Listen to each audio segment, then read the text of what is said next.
For the players, the pop culturist PlayStation podcast is fueled by the Man Shake. I lost 30 kilos in 10 months using this meal replacement shake. If you want to support the show and max in my weight loss journey, or to even start your own, click the link in the description below. The Man Shake. Real blokes, real results. For the players.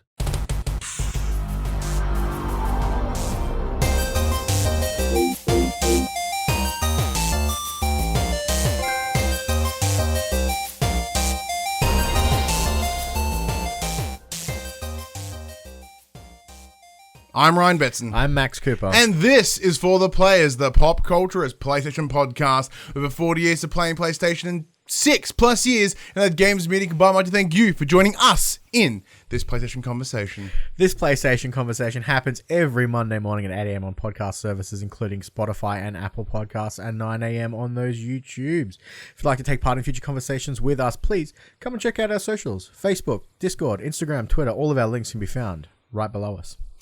If you want to join the conversation as it happens, head over to twitch.tv/thepopcultures, where you can watch us record this show live, where you can jump in the chat and become part of the show. If you want to support the show, you can. Tell your friends, tell your family about this PlayStation pod. If you are on the app, the podcast services, be sure to give us a 5-star rating and a written review. If you are on YouTube, like, subscribe, leave a comment below. We endeavor to answer every single comment. If you want to support us financially, however, you can. Patreon.com/thepopculturist, as well as our merchandise store, bookcourse.com/shop, where we buy shirts and other assorted shit with our logos on it. Now, speaking of shirts, I'm already being called out in the chat. Puck, because it is Wrestlemania weekend, which is exciting in itself. So when this goes up, I'm about to watch day 2 of Wrestlemania. Exciting. And I'm wearing an AEW shirt. Reason being, I have Wrestlemania shirts. They're Fat Ryan shirts. So they fit really, really poorly. And this came in the mail this week, and it fits really, really nice. Hence the incorrect promotion shirt. How are you, man? Yeah, not too bad. Yeah. How was your Easter break? Yeah, it was fun. It was busy. Yeah. It was so busy. So I got the Friday, Monday off, so long weekend, gave me. And I spent all day Friday from like 10 in the morning till 10 at night playing board games. Oh, what a tough weekend. And then the next morning, board games kicked off at 11 o'clock and went through till about 4 o'clock that afternoon. So that was fun. Nerd. That was great. And then, yeah, not much. Just, a few games here and there. Played some moving out with the board game crew. That was nice. That was fun. That game's so good. The game is fantastic. That game is so good for multiplayer. Yeah, it's brilliant. Yeah. So, yeah, what about you? Because you went away. I did. So the reason we didn't do an episode last week is because I went away. So I went and caught up with my mother and my stepfather for the first time in 2 years. Like, we've obviously spoken, but the first time we've actually seen each other in 2 years. So there was obviously pandemic was a big part of it. And then even before then, we hadn't seen each other in quite a while. So that was cool. It was quite a nice weekend. So they're over in Phillip Island. Mm-hmm. So it was a big hunk and drive from here in Geelong. But it was a lovely weekend. It was very relaxing. My son got to hang out with some of his cousins. My mum, because she's like, would sit around. So what do you want to do? My mom got SmackDown to watch. So we watched like SmackDown, Raw, and AEW all over the weekend because I missed the Raw that week. So I watched it all over the weekend. And it was my mum actually enjoyed it. So did my stepfather. My stepfather was like, this is dumb. It's so fake. But after that, 2, 4, 7 hours of wrestling, he'd never left the couch. Obviously, we watched all in one go, but he's like, this is so dumb. So what does it mean when they're like, why do they stand in the corner when they tag? I'm like, oh, not that you care, but this is why they do the following. And yeah, my mum thought it was fucking hysterical. She had a great time. It does have its moments. It does have its moments of the stupidness. Yeah. But yeah, so that was really cool. And then just obviously my son had enjoyed Easter because Easter's fun for kids and such. Other than that, it's been pretty cool. I've had this week off work as well because it is a midterm break with work. So I've had a pretty relaxing sort of chilled out week. It's been really, really nice actually. One thing that was discussed this week, and I want to know what you think about this observation. All right, this will be good. So I was chatting to a friend of the show, and we were talking about PlayStation PlayStation pods. And specifically the 3 that are made here in Australia, right? Which is ourselves. There's Operation PlayStation, which is by friends of the show, Dash and Paul. And then there is Platinum Explosion, which is also run by friends of ours, Dylan and Ash. And we're kind of bullshitting about like the differences in the shows. And because like we all offer the same, obviously, PlayStation content, but we all deliver it completely different. And the analogy that was given for how we run the show, I think kind of struck something. Okay. The descriptor that we were given, that we are like the late night show of PlayStation pods. Because it's energetic, there's personality, like there's news. Unless we record on a Sunday, then it's like then it's a lot of energy. But you know what I mean? Like in terms of what we deliver, like there's essentially this weird open monologue where we talk about what we've been doing, how and it's like very personality driven. Where the other 2 shows, although have personality in them, do really focus on the news and the analysis. Now, don't get us wrong. Like we still do the same thing. We're about to do the same thing today in terms of breaking down the news and analyzing it. And neither you nor I are certainly like idiots or simpletons when it comes to understanding PlayStation. I've been doing this for, years now. Like, I mean, the game's press for near on like over half a decade now. So it's not as if there isn't that level of analysis, but there's a different approach, like because we're in the same room as well, which adds a different energy. And me being the loud motherfucker that I am, like it kind of bang bang bang, kind of adds that energy up. Would you think that analysis is correct? How would the other 2 analyze? What was the descriptor for the other 2? Because that would be. I agree. We are pretty out there sometimes. So we can get a bit over the top. Yeah, that's true. The night show's good. Like, I think a couple of weeks ago when we pre-recorded and we did our PopC After Dark, I think that was good fun. Yeah, a little bit drinking. But it was just looking at the other ones as more just because like they both have a more analytical approach. Yeah, like they when they kick off the show, they kick off straight into the news reporting, where you and I have this fluff, and it's about you. It's not just about the news itself; it's about us. And us as personalities, right? Which is kind of, I think that's the big running thing.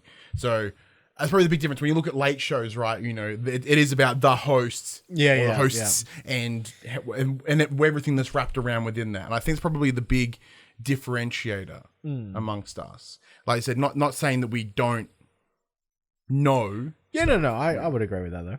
I think it makes sense because I think it's elaborate set. It's bullshitting at a desk. Like I think it's a very apt description, and I really like it. And I think I can market that. Well, it's funny you should. It's funny you should say that because I was talking to Ali, my partner, the other day. Because I'm like, we've been thinking about ideas for what we can do for our 200th episode. Have you got any ideas? She's like, well, Road to 200, by the way. Road to 200. Yeah, she's like, well, Ryan's kid's constantly running in, and whenever you record from home, your kid's banging on the door. Yeah. Why don't you just bring the kids on the show? And I'm like, well, we wouldn't get anything done. No, it would be horrible. We would get nothing done. It'd be absolutely horrible. Your kid would grab the mic the whole time. My kid would talk about Sonic for some reason. He's watching Sonic right now in the other room. We'd make some sort of obnoxious noise because he's 4. But clearly we need to embrace our late night hosts and just bring in some live band. We'll do it. We'll get some celebs in. We'll do some rap battles. Yeah, and that lip sync thing that Tom Holland did, and like maybe we can record in the car, and we'll do the James Gordon car karaoke, carpool karaoke. In true Craig Ferguson style, I have a literal skeleton in my garage, like an anatomical skeleton. So we could just make him dress up and do something. But no, like I said, I thought I'd bring it up because I was just curious. Cause I'm like, that's a pretty apt description, I think. No, I agree. I'm wondering what you thought. No, it's pretty. Because I think it matches the energy of this show and. Yeah, I quite like that. I think we might have to swerve into that a little bit. The live music, live bands, dancing on the table, but only you may dance. Get damn sad. But no, I like the description. Anyway, it's been a week. Well, it's been 2 weeks technically. Been 2 weeks. 2 weeks between shows. That's a lot of time. Dash says, I think my words were you and Max are clowns. That's pretty accurate. Like there is a performance with us, with how we do it. Well, at least for me, anyway. Like you're like, because once again, even the balance of how you and I work, right? Like I'm the energetic one, and you're like the calm, collected, but also can go when need to. Yeah, it's a good balance. I'm looking forward to the rants today. It should be. Yeah, I think there's a lot of opinions today. It's gonna be cool. However, before we jump into all that stuff, because that is coming, I guarantee it. What have you been playing? We've had 2 weeks away over the Easter break. What have you spent time with? So I've been playing more It Takes Two with my wife. Yeah, you finished yet? No, so we're super close to the end. We thought we were at the end. Yeah. And then we got hit with the you need to collect these 4 more things. And I'm like, okay, cool, no worries. And we've collected 2 of the 4. That game is rad. I was gonna say, how's it going? So little spoiler for not story-based spoiler, but little spoiler for one of the sections of the game. There's one point where you enter a magical castle. Dope. And the game is very, you work together to solve the puzzles to continue on. And in each level, there's kind of a gimmick where you get a weapon or something that helps you progress through the... Sorry, in the chat. Finish the game, you scrubs! Max Cooper, 2K21. We're still further than what you and Ryan were. That's very true. But you get to a point where you get outfits of a knight and a wizard. Dope. And it changes to a top-down, kind of akin to that of like Gauntlet, and you're fighting dudes. So like one person's you each have a melee attack, a ranged attack, a special attack, and like some form of movement ability. So one character gets a dash, allows you to cross gaps. One person gets a short teleport, which lets you teleport through walls, and that's the gimmick. You kind of work together to unlock and open bridges, and you fight. So cool. Dope. So cool. So how many hours you put in? So Ellie and I have probably played maybe 8-ish hours, because obviously we play while our kids are asleep. So that's how we've been getting through it. The game's story is kind of heartbreaking. There were times where me and Ali like, can we really do this? It's a bit much. It's really good. I'm really enjoying it. Can't wait to finish it. Hopefully we get some time soon. But so Buddy in the chat mentions the characters are super unlikable, and I would kind of agree with that from my initial I would playing. agree. Yeah, because like both of them are kind of assholes, but like they're also, at least in the early run that we had, it seemed to be very much on the focus of dad's very casual, mum's uptight. She works really hard, he doesn't. Yeah, like, so they do where we're up to. They do address all that kind of stuff. All right, cool.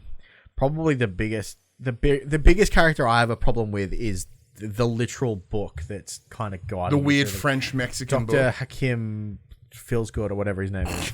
It's very on the nose, and a lot of the time he's very a lot of thrusting. It's so much thrusting. He's a bit over the top a lot of the time, and it's like, come on, man, like let's just roll through it. So at the point we're at, we're literally in the therapy stage.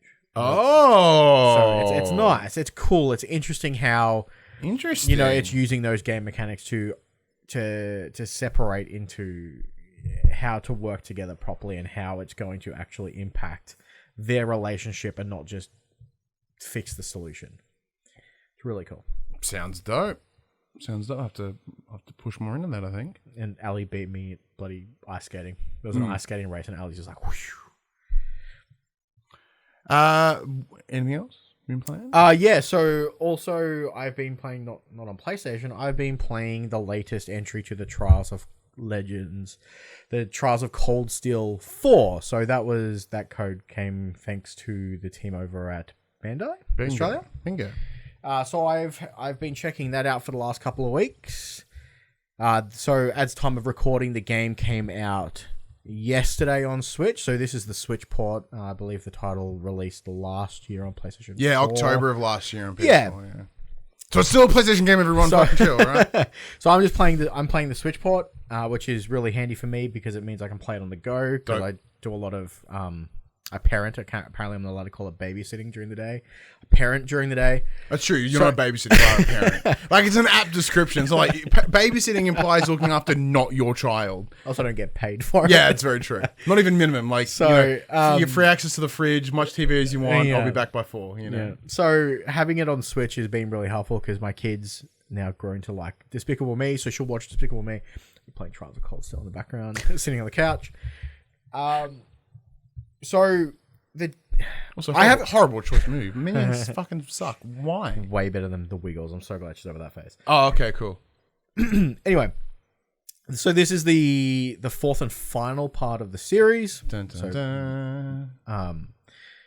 So I haven't played a Trials. If we had a live band, that would have been awesome. I haven't played a Trials of Cold Steel game since the first one, so I had a lot of catching up to do. And this game does a very good job of kind of onboarding you. Beautiful. On the start menu, it's like, here's what you've missed, and you read the recaps of all three the previous 3 titles. So you get the character backstories, what's been happening, how it all unfolded. Because this, obviously, number 4, this is a direct sequel. It takes place 2 weeks after the final battle of the previous title. The game starts very slow. I think I spent about 45 minutes of exposition kind of thrown at me before I got to even take control of or move a character. It was all just a text dump on me. Yeah. Which was fine, because obviously it's got to set up, it's got to tell you what you've been doing in those 2 weeks, how everything started. So you're following the story of Class 7 from the previous 3 games. I'm about 8 hours deep into it at the moment. And this, obviously, it is your classic JRPG game, turn-based combat. The big difference is it's semi-tactical, so you can move around the battlefield. So when you're lining up those area of effect skills that some characters possess, you can kind of line up so you can maximize your damage. So it's the biggest difference to. So although it is still turn-based and you select what attack you want to do, you can move around the battlefield.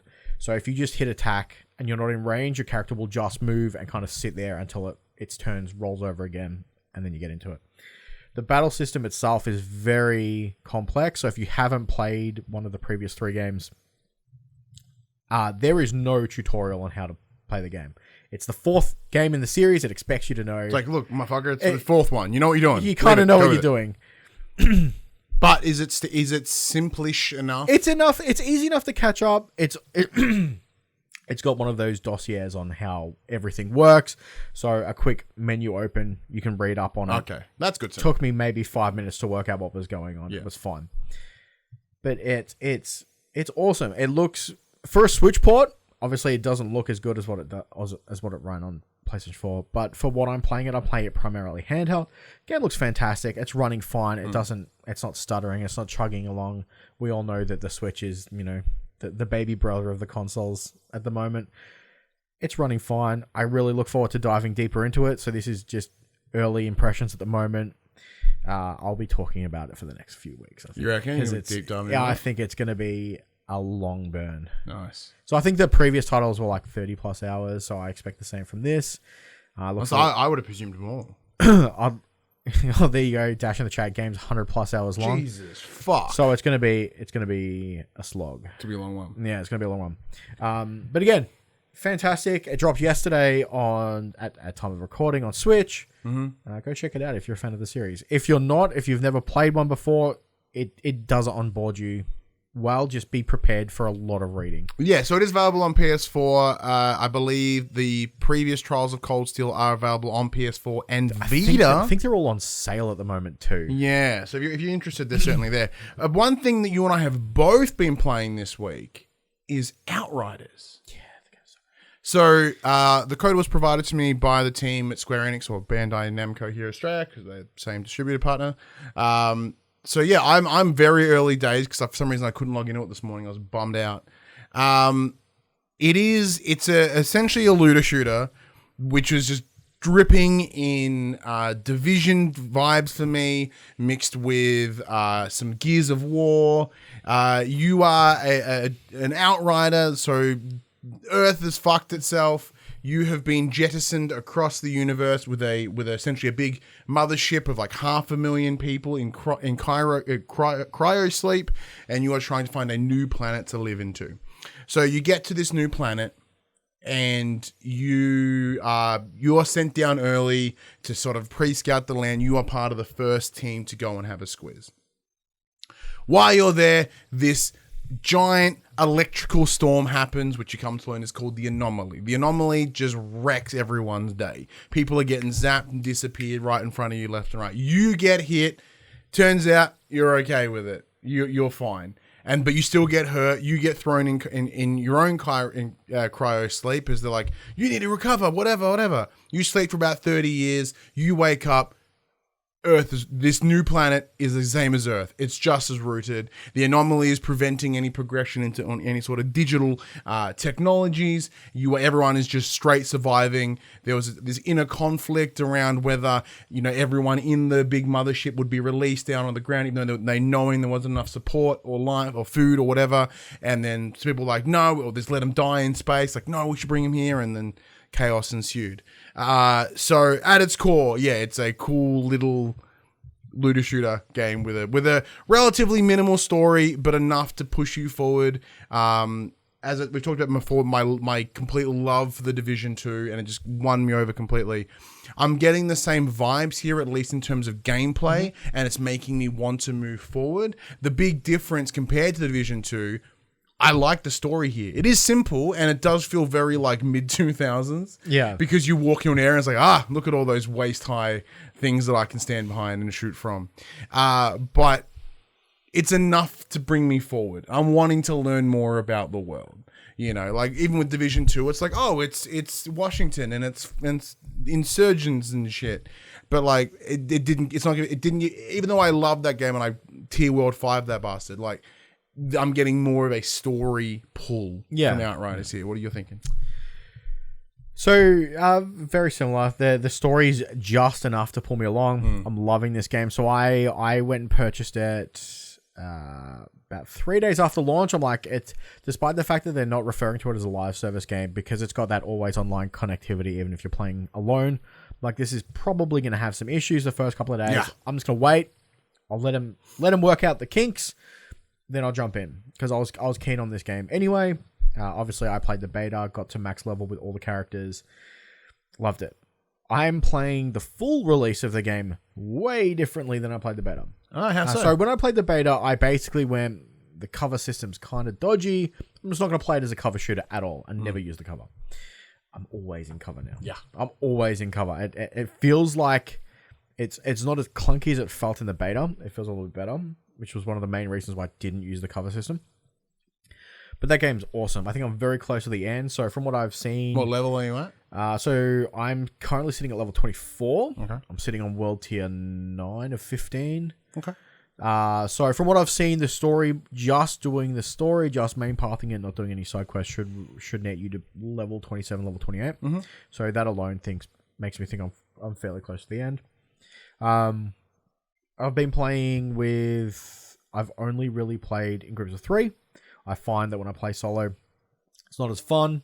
Obviously, playing with friends makes the game more difficult. So there's more enemies, the more people you have in your party, which makes sense. That's fine. There's only been a few times where I've had to drop the world tier. Now, the world tier only affects loot. You don't seem to get any bonus XP for running it in a high tier. So from what I've seen, a lot of people are just running through the story on world tier 1, just getting through it. And then when they start their end game grind, that's when they pump it up, because that's when you're looking for the better gear and you want all those modifiers on. So there's been times where where the group I've been playing with have gone, this boss is kind of frustrating. We've failed it a couple of times. Let's just drop the world tier a couple of levels, bang it out, move on, and let's go. So that's, as someone who gets frustrated at himself for having to do that, it's kind of bummer, but it's better to drop it than just to keep pounding your head against the wall. Well, I do like that system as well. So rather than just having you pick the selective level, you literally unlock the world tiers. Yeah. So as in, you start at world tier 1, and then as you play and as you do well, it's like its own XP bar. Yeah. And then it goes, hey, you've hit world tier 3. I'm like, oh, sweet. You've hit world tier 4. I'm like, oh, dope. And obviously, every time you hit a new world tier, it does say there's a unlock reward. You get a little reward, so it'll give you a random piece of gear at a certain level. And it's great because it is at its core adaptive difficulty. Yeah. So because you are playing it and you're like, because you look at it would be like easy, hard, very hard. You're like, oh, I don't know how I'd go about very hard. But literally, if you just play it, you're like, oh, I'm already in very hard, and I'm having a good time, and I'm not getting my ass handed to me. So like, it's a really cool way to go through that. And then of course you can always go back and run it again at a higher world tier. I find most of the time the world tier is just an artificial difficulty. It kind of just makes the enemies more bullet spongy. They don't necessarily do more damage. They just don't take as much damage. Yeah, it's a bit more fluff on your side. Yeah, which is fine. Yeah. So you're taking that gameplay in mind, though. So it is a looter shooter, but it does have abilities with it. Like when your character was hit by this anomaly, you gained essentially superpowers. Right? This is where we explain it. There are four classes. Four classes. Obviously, if you approach them in the same way that you would look at like an MMO, you've got a tank, you've got like your short distance, long distance, and in close range. So your sneaky person, mid range sort of control damage, and then person who would stay back and sort of help give some buffs where possible. So I'm not very good tank because I like punching things. I'm really shitty at long distance because I like getting in there, but I don't like getting super close. So I went down the middle and I went with the Pyromancer, which is what I'm enjoying. So the abilities that I have at the moment are, because I don't know what level I am, like 6. Like that. We have a wall where you throw a firewall and it clicks everything that you hit. If you kill it, you get health. So it's not. So it incentivizes you to use your abilities. And then I've got some like thing where you attack them with a flame, and after enough shots they blow up. Well, I mean that's primarily how the health system works in this game anyway. Like you don't heal unless you're killing stuff. Yeah.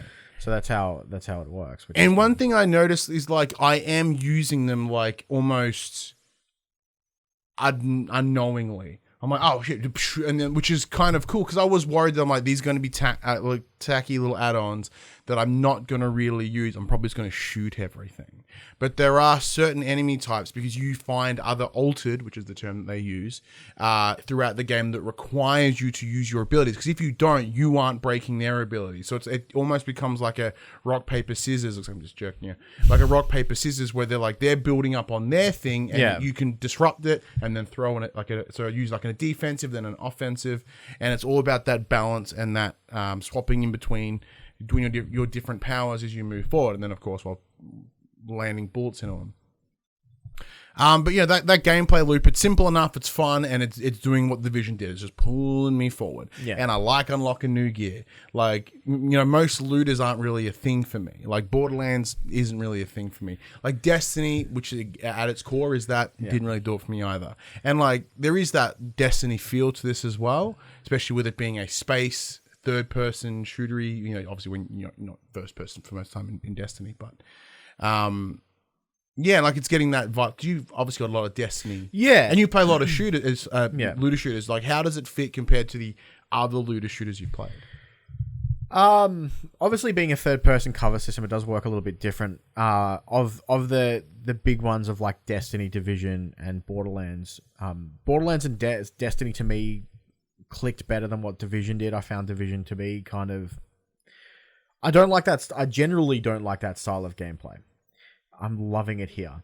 And one of the things that this game does, in my opinion, better than the other three is in the options, you can set what they deem to be auto loot. Mm-hmm. So when you leave an area, it'll pick up all the loot that you've left behind if you've missed it. Dope. So I've set that down to common, so it literally picks up every single piece of gear. But you also don't have to wait until you go to the next area. Push down on your D-pad, and then all of a sudden you'll get this string of all the items that you've missed, and it'll just pick them all up for you. So if you're playing in a group of 3, because it's all individual loot, if one of your friends go, hey, I just kicked open a chest, instead of having to run over there and look, I can just push down on the D-pad, and the loot just comes to me. That's awesome. Absolutely fantastic mechanic that they put in the game. Now, it's also frustrating because one of the people that I play with, he's one of those people who has to look every time he gets a new piece of gear. Yeah, me too. And it's such a pain because I'm one of those people who's like, I refuse to change my loadout mid-mission. Oh.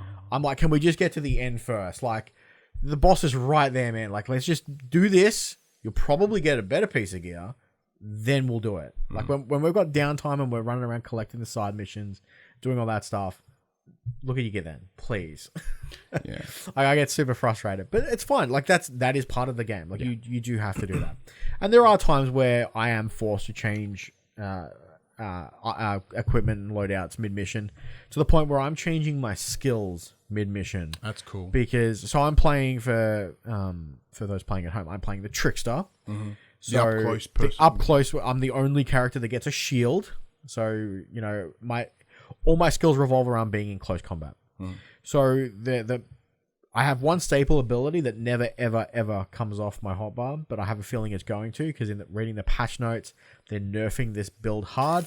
So 3 of the 4 characters have basically bullet buff abilities that just buff the damage that you can do over time. Apparently with the pyromancer you can make like essentially fireballs. Yeah, so I get essentially like they're like blue energy bullets, and it essentially just doubles your damage. It's crazy. And I've got a few pieces of gear that allow it. So the basic ability is for 1 clip, and that's it. I've got a few pieces of gear that ups that for 2 clips, and then I get like 30% bonus crit damage, plus all my bullets have life steal. So I just constantly gain health while I'm shooting. Nice. My other ability is I leave a clone behind. Now, there's some issues with this clone. Apparently, friendly units can't walk through it, so you can trap your allies in like short corridors if you just drop it. But basically, it lasts for 30 seconds. You can do whatever you need to do, and then you just hit the button and you teleport back to that point. So you can get in, do as much damage as you can, and when you're out of bullets, you just peace out and you're back to safety. Awesome skill. Currently I'm running shotty and sniper. Mm-hmm. Oh, nice. So not a traditional sniper, it's more of a hunting rifle, so I can just go ham. But the game is so much fun. The teamwork's nice. There's been a few bugs where I haven't been able to revive my teammates, which is frustrating. So you get 1 free revive per area, which isn't too bad. So if you get stuck, you're like, hey, just get yourself up. It's fine. But the game I find is generally better with more people. The matchmaking's a bit iffy at the moment. They said they're addressing that in the patch notes next week. Crossplay is enabled, but is a bit shitty between PC apparently and console, between PC and consoles. It's not working great. I match-made with a PC player yesterday, so it does work. It's just not often. Yeah, they even give you a nice little warning at the start as well, like, hey, heads up, it's not working. I think they refer to it as cross-play beta still. Like, they're well aware that it's not working. They're like, it's kind of sketchy at best. It can work. Sometimes it doesn't. But yeah, the gameplay, at the moment, it's the game that I'm going back to constantly. Nice. Well, I'm playing entirely solo, and I imagine majority of the time I will be playing it solo. So let me know when you're on, because we're always generally the last couple of nights we've been looking for a third. Oh well, in that case, I've been looking to see if you're on. I was going to invite you the other night, but you're watching wrestling. Oh, it's okay. Yeah. So in that case, unless I'm invited, because I'll probably play solo, because I played the whole Division 2 campaign solo, and I was mad. Actually, no, I lie. There were like an hour that I played with Padge. But yeah, so I'm pretty excited for that. I think I will be putting some more time in that over the coming weeks, because it's the same way the Division did. It's hitting that itch where I'm like, I'll go back, and I'll go back, and I'll go back. Hopefully I can get some more out of that. So speaking of going back though, this week I did also go back and finish up the Ancient Gods DLC for Doom Eternal. That was originally provided to us by Bethesda back in the day. We got the deluxe edition so we could play it. It's dope. It's very dope. It's a lot shorter than the first DLC, which is nice, but it does wrap up in you literally fighting the devil, which was fun. Nice. So saying that though, without spoiling anything, the game ends in such a way that I don't even know if there's ever going to be another sequel to this. Wow. You know, because I'm like, oh, I like the ending. It wraps everything up really quite nicely. And it closes this thread for the longest time. Like I imagine whatever id are working on next, it's probably not Doom. Just the way that, but it's also super, without spoiling anything, provides massive spoiler. I'm not going to say how it gets there, but or what the actual thing is. It just either way it goes. When the game goes, is there potential for a sequel? You go, yeah. Where here I go, I don't think the way it's currently planned out, I don't think they're gonna go there, which is cool. But that doesn't mean they can't obviously tell stories in the same world, in the same universe. Yeah, it just won't be that story. Yeah, which is cool. I think id could do something else, and that's mad. It is interesting though that they've put such story heavy very change the progress of the in a DLC. In a DLC that I guarantee you many people won't be playing or will play. Period. So that's interesting. So like, well, why is there not a third one? I was like, did you play the DLC? No, probably why though. You know. But Dash has pointed out my exact approach to spoilers without spoiling anything. Provide a spoiler, or I go, oh yeah, spoiler. Oh yeah, spoilers. Like I just leak shit to you all the time. But with that in mind, Bethesda, so the community manager over there, Johnny, did also send us a review code for Doom 3 in VR. Now, neither of you or I have played it as of yet. I've just been playing with Outriders and whatnot. But we will be getting on that to talk about that. So big thank you for that. That was an out of the blue DM on Twitter. Friends of he was like, hey, anyone know any PlayStation content creators? And a mate of ours jumped in, was like, yeah, these guys. We're like, what? And the next thing, it popped up in my inbox. So that was dope. But one thing I have been playing, don't fucking tell anyone, Max. I've been playing Disco Elysium Final Cut on PS4. I hear it's rough. PS5. That's fine. I hear it's rough. What do you mean? I hear they're patching it constantly for PlayStation. I hear it's rough. Oh, really? I don't think I've seen it. I don't think I've seen anything. But, so I did a sneaky. I did a sneaky, and I used my US account that I have, and I just went and bought it. Yeah. So technically, it's digital distribution. Australian government, fucking chill. All right, you can't ban shit. Either way, been playing it. It's dense, man. Like it is intense. It is mad. I feel like I've been playing for like 7 hours, but I haven't, and I've done nothing. Yeah. Like, I love it because it feels like I'm playing a tabletop role-playing game. Mm-hmm. Like, even down to the unnecessary level of detail about the most inanimate fucking object. I'm like, oh, what's this random thought? Like, it's all dialogue tree driven, right? And then depending on how you spec your character at the start, they're obviously more introspective or they're more observant and whatever, right? So the build that I put is quite introspective. So whenever there's a dialogue option, it'll normally come and be like, hey, this is more thought about. Or like there's a car out the front, you're like, hey, it's this model car, it's this and da. I'm like, this is kind of mad. And so like I'm always seeking more information. I'm like, but I've built them in such a way I'm like, give me all the information. And I'm like, it's a lot of information. Yeah. Like it's just taking a lot. Like, so the start of the game is you are this police officer or a detective and you've woken up like rat shit. Have you played it at all? No, I was looking forward to the release on PlayStation 5. Just do a sneaky like I did. It's good. It's worth it. It is slightly more expensive that way though compared to PC, but trophies. It's cool. And PlayStation. I'm not gonna play it on PC. So you're a detective who wakes up, doesn't remember shit because you're so hungover. And then you bump into another detective, and you are there to, at least initially, resolve a crime. There is a guy is hanging in this foyer or behind the hostel that you're staying in. And then it's like investigate. Yep. Now, the reason I give you such a vague introduction is because, as I said, I've been playing for what feels like forever, and I'm nowhere near any new information. Mostly because it's like, then it's just crazy. Like there's all this extra sidetrack and the ability, because it does truly feel like I have choice. I have narrative choice because I'm chasing down different objectives, and I'm like, oh, what about over there? And I start interviewing this one person. The body's been up there for like 7 days already, and I'm like, what's another day going to hurt? And I'm like, I'm reading old police reports that I found and just diving into this world. Like it feels like dense, and I think for many, this style of game isn't a lot. Like it's too much. So it is a lot. It's too much. Yeah. So people would be like, I can't do it. Because you've got to be playing. I think you've got to have a mind for tabletop role playing. Yeah. Because it is delivering you exactly that. Even down to like the minus dialogue option, which is fun. I am enjoying it very much though.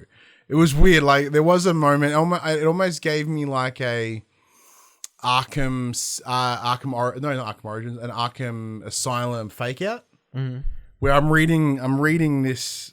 I got a clipboard and I'm reading the thing on the clipboard, and then it's reading, and then the screen fades to black, and as I'm reading it, turns out my character passed out for whatever reason. But then it gives me like the splash screen at the start and starts up as if the game's starting again. I'm like, oh, did I just die? Turns out I did. I just blacked out real hard. But like that nice little fake, I was like, hang on, I'm hearing this voice that I heard at the start, because it's all like, having not played it on PC, I'm not entirely sure of the comparison. However, with the final cut, it's all voiced, and like that's really adding, because there is an exceptional voice work here. So how does it control on PlayStation? Because obviously a lot of, especially dialogue choice games on PC, you're just pointing and clicking or hitting the corresponding button. Is it easy to navigate through all those things with a controller? Or yes and no. Do you have like, is it, sorry to keep going, but is it like, are you highlighting the selections, or do you have kind of like a cursor, so to speak, that you're moving across the screen during those things? No, it is a selection. So there's no free cursor. It is all like dun dun dun dun, dun sort of that. Or are they like, option 1 is triangle, option No, 2 it's literally like, so you can get 7 options if you wanted to, and you just go down, down, down, X, or whatever, right? Cool. So it's super the in that sense. The only thing that's really interesting is clearly it's wanting you to have a mouse to scan the area around you, right? So you'd move the mouse, you would highlight it and go, oh, that highlights green, I can interact with it. So instead, what they've done is you have the right stick, and you just kind of pan the right stick around, and it will pick up things in your nearby vicinity that are interactable. So it is a bit of an easy mode compared to, say, if you're playing it with a mouse and keyboard, because the mouse, you are actively having to seek stuff. Where here it's like you're standing here, and if you just sometimes I'll just do a complete 360 on the thumbstick and be like, all right, what's near me? What haven't I interacted with yet? Okay.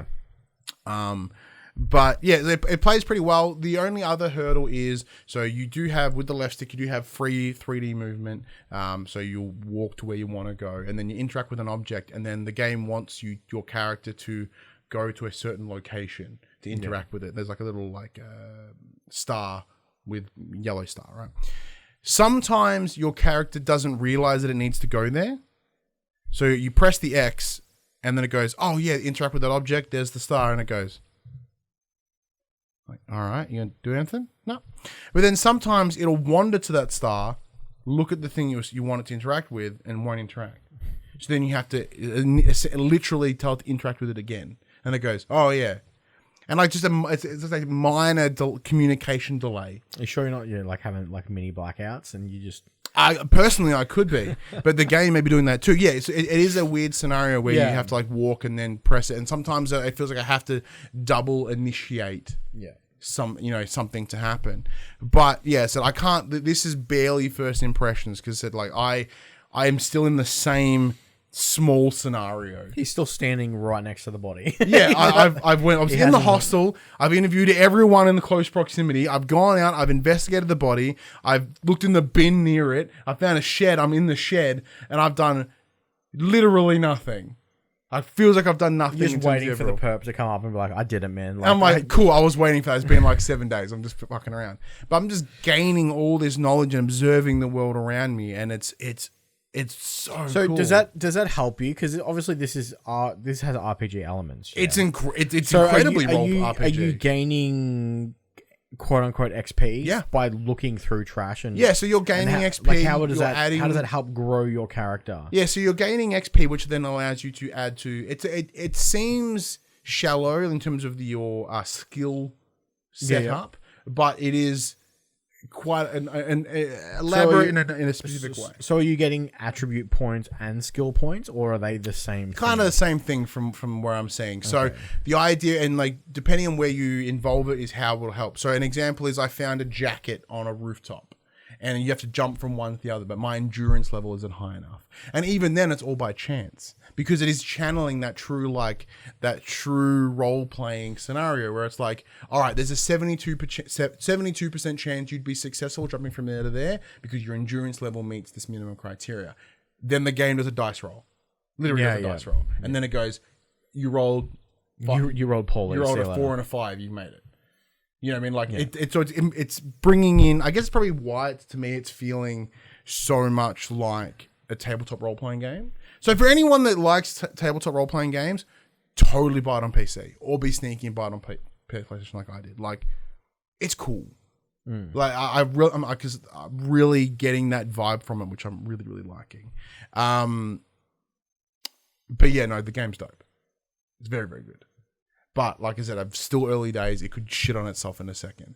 As of right now, I'm not seeing what the banningness of it is. I've found like cocaine in a back cupboard in the shed, and it's like, do you want to take it? I'm like, no. That's why you blacked out everyone. Yeah. But like, yeah, very clearly there is drug use in the game. Yeah. And because I made the option to not do it, I understand that probably I didn't get the added benefit. Like probably would have wired my brain a little bit in game. But I think that semi-realistic depiction of drug use is likely its big reason. You know, kids just growling and shit in the other room. Yeah, so it's interesting, but I'll have to wait and see. Yeah. Wait and see. Anyway, though, Max, before we dive into the news, because there's always one thing we do before we actually get to the news, there's a section we call our Get Less Fat Update.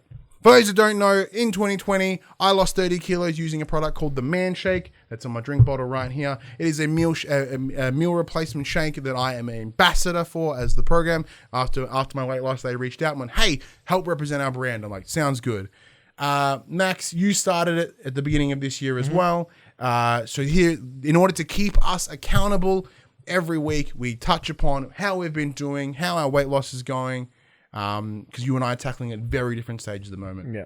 How is it going for you this week and with Easter? Okay, so Easter was kind of, but moving on. I'm so close to that first 10 kilos, which is going to be awesome. I think I'm at 9.2 lost now. So I'm just trying to push myself. Yeah. I ate one too many Kinder Surprise Easter eggs over Easter. I did the same thing. I did let the shackles off a little bit over the Easter break. But I think that helps me. Like, as counterintuitive as it seems, I feel that if I'm too strict with myself, when I fall off it way harder. Whereas if I'm like, it's fine, don't stress kind of thing, it's not as hard to get back on. And then when I do see smaller number losses or even small increases, I don't feel quite so bad because I realize that it's something that's going to be ongoing and because it's that lifestyle change. Yeah. So like obviously I'm still eating way better than what I used to eat. Yeah. So I on paper, like on weight on the scale, I gained like 2 kilos over the Easter break. However, that's because I ate a lot of carb, so a lot of it's just water weight. I've already lost most of it in just this last 3-4 days because it's just my body was like carbs, just held on to the water.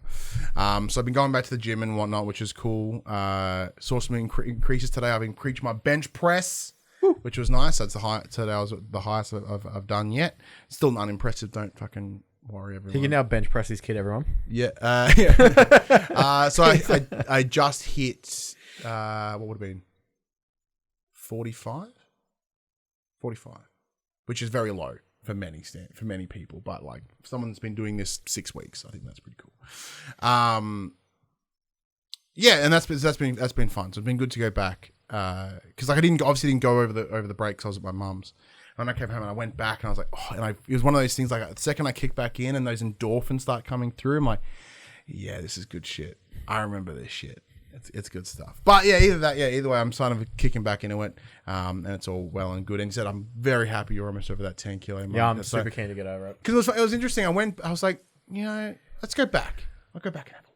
So I looked back at October of last year, and even myself, even though my weight loss was there is still weight loss between October and now, but it is very steady. It's very I'm kind of plateaued because of how I've changed what I'm doing. But even like you, like in your face, it is visually different. Yeah. I mean, when I went to Queensland a couple of weeks ago, I went clothes shopping. Now I'm still in the same size t-shirt, which kind of sucks, but I'm 2 sizes smaller in pants and shorts.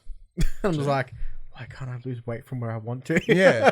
Which is frustrating. And I guess that's what a lot of people also have issues with because you can't spot lose weight. Yes, It'll all come off as it comes off. You can if you exercise that certain area to add to it, but then you have the risk of muscle gain, and that's a whole other thing. So, right now, it's just like for right now, I started in a 44 pants. I'm now a 38. Probably could do a 36. I started in a 4XL shirt. This is 4 or 5XL. This is an XL. Like, so you get there. Yeah. But it's just one of those things. And when you start have those moments where you can go, because what I did, there was a photo that I took in September of last year. Well, I was probably, close, I was just weight loss.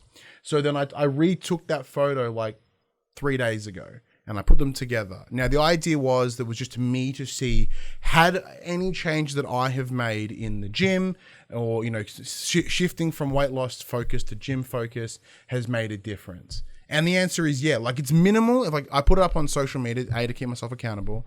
And I imagine people look at it and wouldn't see the difference. There's very minor differences. Like, it was just my chest sits differently. My arms are bigger. My biceps are bigger. There's less around the waist. So even though I'm weighing very similar, I am seeing a visual difference. Yeah. And that was kind of why I did it. And I imagine people look like, I don't want to say nothing. But to me, there is. And that's important. Because I need to keep that. Because it's like, after 6 weeks plus of gymming, you kind of have to have the moment of, is there a difference? And thankfully, I'm seeing it, which is cool. Anyway, that's enough about us. But if you want to support this show or support us on our weight loss journey, there is a link in the description below. It's bit.ly, bit.ly/FTP Manshake. If you go to there, you don't even have to buy anything. Just clicking on the link helps supports us, helps support the show, and maybe even you, if you want to, can start your own weight loss journey. So it takes you to the Manshake website, pretty much. Anyway, that's enough about all that. We've been talking for fucking so long. That's what happens when you take. It's almost been an hour, and we have yet to actually start the news. It's gonna be a fucking long show, ladies and gentlemen. Max, news time. All right, guys, let's kick some stuff off with Sony Bend. So, Sony Bend released Days Gone a couple of years ago. It's now currently out for PlayStation Plus for all of those who. Oh, it's free. It's free. Obviously, it's been free for a little while for those of us who own PlayStation 5s because it's part of the collection. PS Plus collection. But now it is free on PlayStation Plus for all of those people who are not lucky enough to have secured one before all the scalpers. So, Days Gone 2 was not given the green light when it was pitched to Sony, according to a Bloomberg report. Despite the original being successful and profitable, Sony pointed out its critical reception and lengthy development cycle as a reason to skip out on the sequel. Now, I haven't finished this game. I believe you have. Is it open to a sequel? You're like, yep. Okay, yes, cool. It is. That kind of is a bummer then. So this led to a departure of a few creative leads from the studio. So Bend is, however, currently working on a new game. According to the article penned by Schreier, one Studio Bend team was assigned to help Naughty Dog with a multiplayer game, presumed to be The Last of Us multiplayer title. The Factions, yeah. The Factions. The other team apparently was set to work on a new Uncharted game, which apparently is also in development at Naughty Dog. There's a lot to break down here. Yeah, this will all be covered in like the next 3 stories, so get ready. So, worried that they may come back at the end. Yeah, worried that they may eventually be absorbed into the Naughty Dog studio. Sony Bend fought to work on its own project and has since been taken off the Uncharted game as recently as last month and given the opportunity to make something new for themselves. All right, scroll that down and we'll get to I'll jump into the next one and then we'll go into there. This comes on this in this same report by Jason Schreier. We get information of a Last of Us remake. So a remake of the 2013 title is apparently in development, according to that same report. And according to Schreier, the project started its life as Sony's unannounced San Diego studio. So for the longest time, we have been talking, and every PlayStation pod ever, to the idea of this San Diego, the studio based out of Sony San Diego that is just unnamed, unannounced, and the idea was they're working on an Uncharted game, right? According to the report, the team had wanted to revisit Drake's Fortune in a remake capacity. However, but in an increasingly risk-adverse environment, they pitched a PS5 remake of The Last of Us instead. The team was eventually pulled in to help finish The Last of Us Part 2, so rather than working on the Uncharted remake or The Last of Us remake, they went and assisted as a support studio for The Last of Us Part 2 when it was delayed. The remake was ultimately absorbed by Naughty Dog, where development continues behind the scenes. So, in short, this studio, the San Diego Secret Support Studio, were working on an Uncharted game. We all optimistically presumed it was a sequel or a prequel or some sort of furthering the franchise, right? Turns out they were working on an Uncharted Drake's Fortune remake. However, Herman Hulst, the head of Worldwide Studios, came in and went, no. And then the Last of Us Then they pivoted to the Last of Us remake for some reason. Herman Hulst comes in and goes, no. Then essentially it got shuffled around. Now Naughty Dog are working on it. They're holding on to it. And this studio is sort of up in this weird air, right? So there's a lot of things to unpack here. This studio is working on remakes. Okay, obviously that's one point of discussion. 2, Sony Bend being Shannon. 3, Naughty Dog having an unseemingly amount of power in the first party space. Where do you want to start? I'll let you kick things off because you were the one who messaged this morning saying that you're feeling ranty. So, yeah, okay. So there's a couple. So you go and I'll rein you in when need be, and I'll. My issue with this overall is a bunch of concerns coming together, and they all kind of stem around the idea of what I've titled this episode, at least on Twitch. I don't know whether it's with the title of the final episode when it goes up on YouTube and podcast services, but what the fuck is going on with Sony right now? Like they've made nothing but absolute horrible decisions. And that, whether that be the shutting of the PS3 and this, like, once again, those decisions aren't bad in and of themselves, but they have been delivered so poorly. No way near, like, in like 2 months' time we're shutting down the stores, right? But here, what the fuck is this? The Last of Us is a game that came out in 2013 on PS3, late gen release. Then in 2014, I believe, they then released the PS4 version of the game. Up-resed it, remastered the fuck out of it. Cool. That version of the game fucking rocks. It is fantastic. So much so, recently, they updated it again to provide a complete reduction of load times. It's running a better frame rate. It's running at a period better game, right? Why the absolute fuck is it needed to have a PS5 remake of this game? This is by far one of the best games the PlayStation have ever made. This is the idea of The Last of Us 1. Why? Why is this? I understand in a risk-adverse environment, right? The idea being they want to invest money in the things that they know will make money.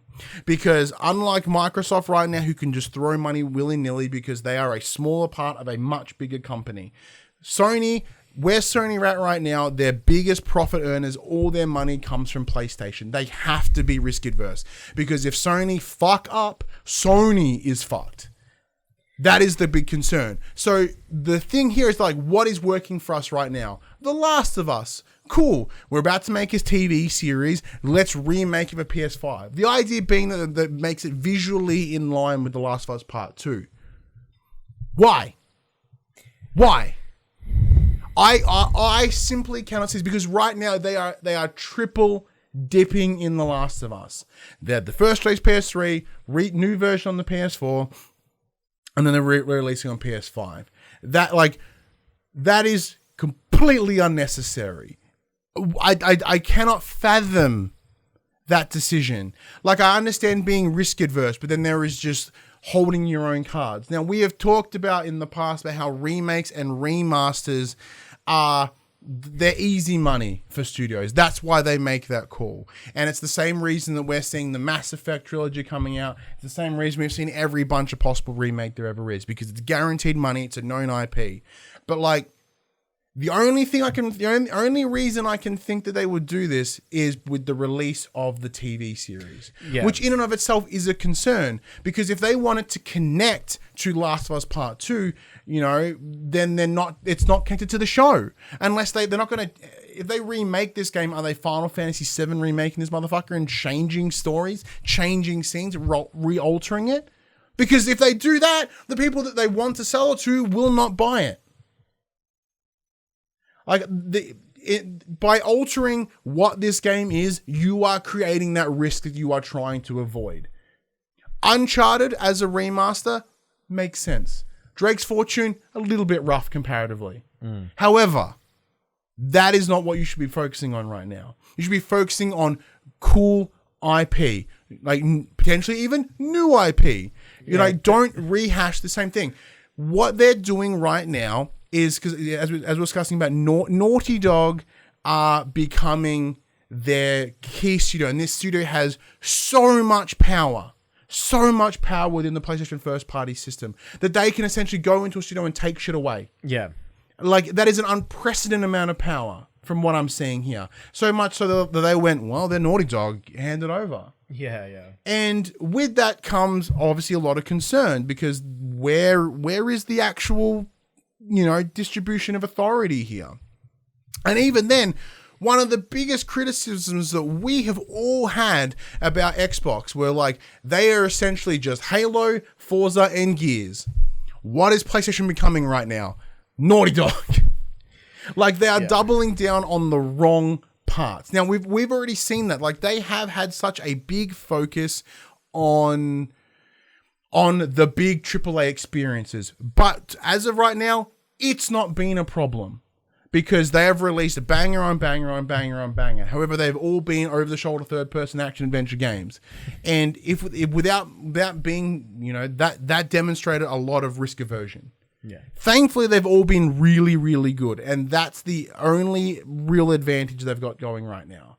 But if they double down on this, like, oh, we know what works, the same thing, then they are just setting themselves up to failure. Now, I'm not going to stand here and be like, it's Jim Ryan's fault. It probably is.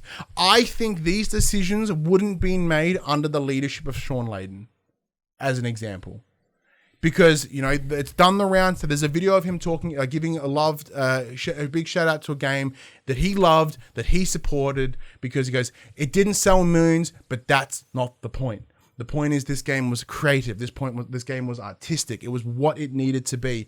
And he's essentially selling the idea that Sony or PlayStation was supporting the games that weren't going to sell big. And to add to that, Days Gone.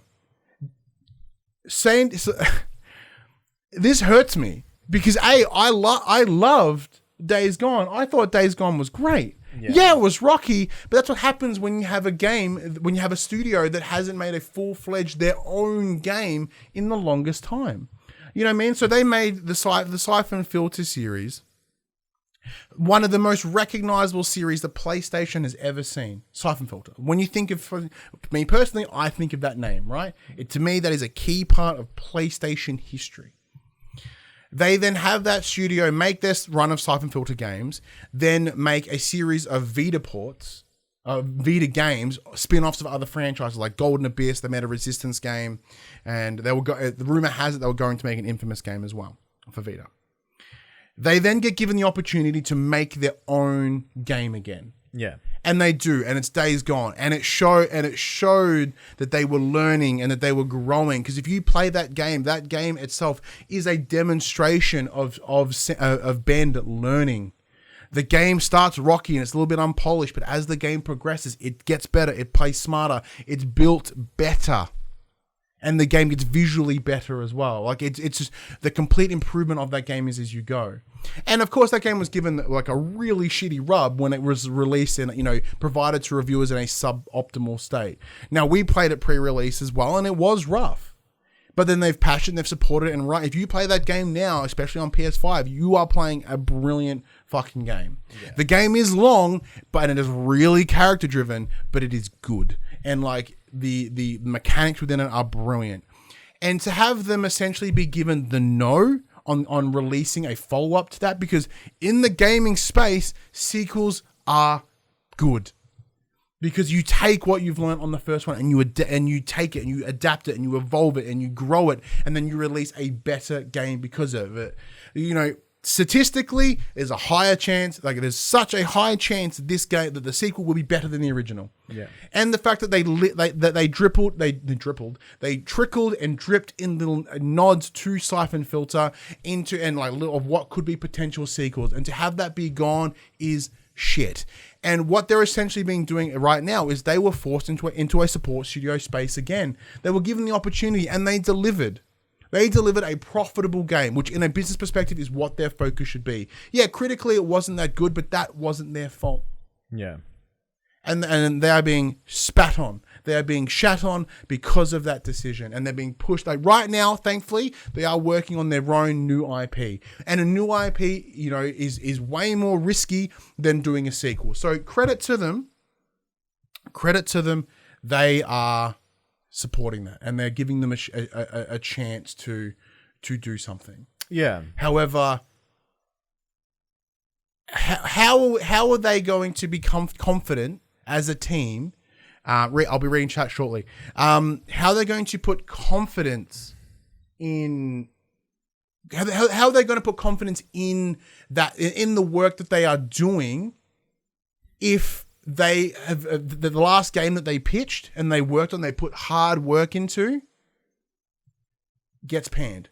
Yeah, well, like not supported. Well, like it says, also, you know, big thank you for the raid, Ducky. Also, Christian, hey, what's up? I can I just say something about WrestleMania? You can say something about WrestleMania. Talking PlayStation right now, but I'm more than happy to talk Mania. Well, you know, like the report said, they've lost a lot of their key designers. Yeah. And that's got to be rough. Not key designers. They lost their creative director, so they lost Jeff Ross. Jeff Ross was with Bend from day dot. He helped write and create Siphon Filter. He got to a point where and what we thought was, oh, well, they've been in the business for 25 years. They want to do something else. No, they did not like the direction that they were going. We optimistically looked at them leaving that company as like, they want to do something different. No, they were essentially pushed the fuck out. Yeah. And that is a problem. Yeah, well, especially on the back end of Japan studios getting just completely thrown apart. Me optimistically thought it was a restructure and a reshuffle. No, they shut shit down. Yeah. Like, Sony are fucked right now. I don't know what they are doing. And with with all this going on, you know, they're losing between their development teams, people leaving those teams, and then you've got on the other side what are their competition. Yeah. They've got Microsoft pulling in Bethesda and all of their stuff. They've got it's a bit later in the news. There's rumors that Kojima is working on Microsoft stuff now. They have to do something different, or not necessarily different, but it's weird for them to, you know, like they said, you know, in a risk adverse area, they're allowing them to work on something new instead of something that they've already worked with. Yeah. It seems strange, and even and the fact that they had to fight so hard for that, to not be like, go work with these people, go work with these people, go do this, and then just cancel it anyway. Like, to add to that, like in the report, there was the mention of that Sony Bend were worried about them being absorbed into Naughty Dog. Yeah. Naughty Dog is one of the most prolific, well-respected studios in the gaming space. And what does that mean if a studio goes, "Oh, we don't want to be part of that"? What does that mean? Does that mean that they're like, once again, they like to run a different ship, or that they're worried that they will lose their identity? Probably a little bit of both. But like, you know, why, even after the hot mess that was The Last of Us 2's release and everything like that, because obviously a lot of fans weren't happy with that game. Mm. Are they trying to make it up to their fans by saying, well, here's the game that you thought originally was great, we're just gonna redo that? Like, why aren't they working on something new? Why aren't they doing something else? Why aren't they continuing a different story in that universe? If they want to work in the Last of Us space, why remake an already remastered title? It seems strange to me. It is weird. It's very weird. I can't fathom it. Like, it is such a massive problem. And like, I don't think it's, because one of the things that we'll hear a lot about is this arrogant Sony. And I what we're seeing, we're part of the things here is that, but I think a big part of this is just, poor management. I mean, it's almost like they're like, if it ain't broke, don't fix it. And they're just going to keep pumping the same things out. They're not looking to innovate. They're not looking to... And like, if you look at it, if I look at this now, granted, I'm no big business insider, right? Like I just watch. I've been watching. It's raining very hard. I've been watching the gaming space for at least in an industry perspective for half a decade now, 6+ years. So I'm not dumb. But when you look at this and you look at it from a cultural perspective, what we saw was winning over PlayStation and PS4. It's more conservative. That's actually Buddy's point. That's the word I'm looking for. Conservative, not arrogant. I couldn't think of the right word. And then we look at what they're doing now. We look at PS4 and we look at when they were winning, and their win was coming from having having it not be a giant business. Yeah, it was a giant business, but from an optics point of view, right? You had Sean Layden, someone that you looked and you I don't know, maybe not you, but I looked and I respected. Yeah. He would come out in fucking shirts for franchise that he loved. You knew that he was a gamer, and you knew that he created and supported. He's very similar to what space. Phil Spencer is running now. That was what I'm going to get to. And then you've got like Shuhei Yoshida, the face of PlayStation for many people. He was this fun, lovable person who knew his shit, who supported indies, and was given time to shine, and he was out and front facing and beautiful. And then you have Gio Corsi, an individual who would come out in a signature hockey jersey and would support independent development. Even then you've got like Mark Cerny for even his weird quirkiness. He himself was a character within PlayStation. Yeah. You know what I mean? So to see that and you look at that and you go, there are clearly identifiable people within this massive business. And if you look at that as an ideal, it is successful. You humanize the business. Yeah. People connect with the brand. People connect with Apple because of fucking Steve Jobs before he passed. Right now, I couldn't tell you who runs Apple, and Apple is a giant business that no one gives a fuck about anymore. Phil Spencer has taken that approach, and he has brought it into Microsoft, taking over from Don Matrick. He has pumped that personality, that humanizing aspect, and with that has come that community, customer focus. Tim Apple, it's brought that focus into that side of Microsoft. Yeah, right, and that's that humanizing. So everyone's like, Phil Spencer's made a good decision. Yeah. And right now and the problem is when you come off the back of that. Right now we're targeting Jim Ryan. Yeah. Because Sony previously, they were like, hi, I'm Sean Layden, and the buck stops with me. Like, they were showing that these were the steps. And Jim Ryan, a known not gamer, he is businessman. And that's coming across. His complete disrespect to the legacy of games, the art form of games, is coming through. And Sony are going to be affected by that, and they are going to have a shit time moving forward because of it. And we're seeing that firsthand now, and the cracks are starting to show. Yeah. It's making it very hard to say nice things about PlayStation. Nor that we would. We are, like, by design, we are critical. I love this brand. It's on my arm, for fuck's sake. This brand means a lot to me, but not so much that I'm willing to jerk its dick and have rose-colored glasses at it. Yeah. They are going down a very dangerous and destructive path as a company. When you are working with a competitor who has nothing but money and has the ability to play hardball constantly, you need to be risk adverse. Yeah. You need to not be risk adverse. You need to be willing to make those tough decisions and go into spaces that they weren't before. And it's tough, man. Yeah. It's tough space.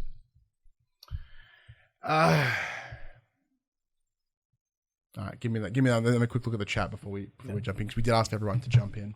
Yeah. But I think Buddy was spot on. The word conservative is a more apt description. Dash adds, the issue is the title itself, in terms of Days Gone, was not up to par with PlayStation standards, at least at the time. They had a deluge of titles that are industry changing, but Days Gone demonstrated key issues that Sony weren't aiding their B-grade studios. And to add that, right, Media Molecule, who, granted, their creative director or whatever just won a BAFTA, they ain't going anywhere anytime soon. However, they are being supported when they have released Like, not really a whole lot in the longest time. Are you telling your wife it's going to be a long one? Yes. Good call. It's weird. But also, don't need to apologize. I know Ducky's probably gone, and as per a piece, but big thank you to the raid. That was very, very kind. It was on a course for being critically panned due to negligence, and that what I would agree with. Like, they put that game out to die a little bit. Like, you could have not put out the codes a minute ago and wait to that patch. Dylan says that Sean Layden is his dad. Interesting observation. Dash also adds, you can't downplay their arrogance though. It's complete negligence on their part. This is a very quote Nintendo of them right now. That I would agree with. Nintendo does have that sort of arrogance or that confidence or that cockiness to be like, well, we're fucking Nintendo. Who cares? I mean, they live in a. It's funny though. Nintendo live in that niche space that they're like, the people who play Nintendo games can only get that here. So this is where they're going to go to get it. Yeah. Like, there's no one competing with them. It's not like I can go and play a Zelda game anywhere else. Like, they got me. Like, I bought a Switch just to play Zelda, the bastards. Yeah. Like, like they know very well that, you know, their fan base is going to come to them. And the issue is, and like I mentioned it before, now that Sony are sitting in that conservative space, and Xbox are just doing this to everyone who's willing, they may run into troubles sooner rather than later. They 100% will be. Because obviously, you know, the biggest thing that Microsoft, the biggest failing with Microsoft over the last few years was their lack of exclusive titles. They had nothing really going for them. Where, like you said, Sony was putting out banger after banger. Yes, they were all the same genre of game, but they were all coming out. We're going to see in the next year or so, probably 2 years or so, that Microsoft are going to come out with a ton of stuff from all these acquired studios. Yeah. We're going to get the Hellblade 2s. We're going to get all the stuff that ZeniMax are working on. Like, I have a feeling that a lot of those games that aren't numbered sequels are going to be exclusive titles. Like, I get that it would make it's bad sense for them to ruin a player base by releasing a sequel title as an exclusive. But all those new IPs that they're working on, there's probably tons that they're working on that we don't know about yet. They're all going to be exclusive, and they've got a much more diverse range of genres that they're going to be working on than the third-person action game that Sony are doing well. So, you are spot on. So right now... Horribly articulated, but... No, Microsoft are potential right now. Like, we look at their past, yeah, cool. All of their studios before these acquisitions had just finished releasing or are about to release, maybe not when they're supposed to, we'll get to that in a second, about to release their last games on other platforms. Yeah. So right now, Microsoft is sitting in absolute potential. Yeah. Now, whether that potential is delivered or not, who knows? But they have the ability, the option right now to be completely huge, and they have very deep pockets. Yeah, because you know, as we discussed, like I want to get to that as well, because yeah, that they, you know, Microsoft as a company made back that Microsoft purchase within the quarter. Yeah. Right. So like they are okay to do so. However, if you look at it from a balanced book perspective, Microsoft as a whole made that money back. But if you've got a division hemorrhaging money, quote unquote, because they are in the red, they will be in the red. Yeah. Because it wasn't Microsoft money, it wasn't Xbox money that repaid that purchase. It was Office and Azure and those other divisions of Microsoft. Yeah. So as a collective company, yeah, they made it back. Xbox. But once again, they're also working in a streaming market. Streaming markets aren't profitable. Yeah. Like they'll probably break even. It'd be very tough. Speaking of, but let's transition because we've got more rants ahead of us. We've got more deep discussions ahead of us. Moving on. Is this me? Yes, you. Sweet. All you. All right. So look, delays. We've come to learn this week that Deathloop has been delayed. It was originally set to release this coming May. However, the title has now been pushed back to the 14th of September. Spelt wrong, Max. What are you doing? Yeah, I know, right? Arcane Leon admits that it wants to preserve, quote, our team's ambitions while ensuring the health and safety of everyone, end quote. And quote again, we'll be using the extra time to accomplish our goal, create a fun, stylish, and mind-bending player experience, end quote. When I saw this, the first thing I thought was they didn't want to come up against Resident Evil. Yeah. They're just like, I'm just going to move down the line. We'll find a spot that fits. It's fine. I don't mind that it's being delayed. After the whole thing of last year and delays and whatnot, it's just take the time you need. Yeah. You don't need that shitstorm of PR coming out afterwards where they're like, your game, the game's terrible. You shouldn't have released it. Like, most of the time they are in that damned if you do, damned if you don't. Like, games like, you're delaying it, and then if they had released it when they released it, it would be like, it's crap. Why?